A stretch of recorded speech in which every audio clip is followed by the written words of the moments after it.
Assalamualaikum warahmatullahi wabarakatuh.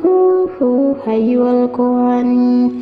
ya dari markazul bilad warrim barata terseni jawata fundur dima ifa fundur keisani ya markazul bilad makana makari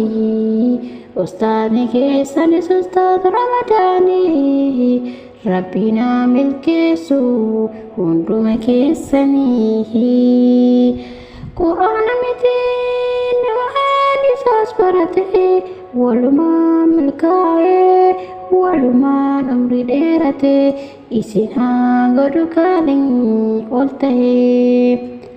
jabaadhu baradhu obboleettii koo Jabaadhu baradhu obboleessa koo namni ni barate nama hundaa caalaa wallaalaa barsiisaan gaafa ofii barate rabbiin kanuma hasabaaf khayrii inni facaafate rabbi si haa milkeessu hunduma keessanii milkii kan dalamaa isinaa milkeessu rabbil arshii samii yaa rabbi yaa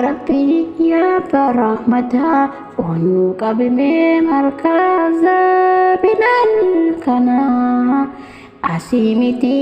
addunyaa akhiratti nama irraa milkaa'e wallaalaan barate galma hunda gahu nama seenan ustaaz Ramadaan boru yaadatu rabbi haa godhuufu yoo balleessas dhiifama naa godhaa ahuunaa lillaahi obboleeyyan islaamaa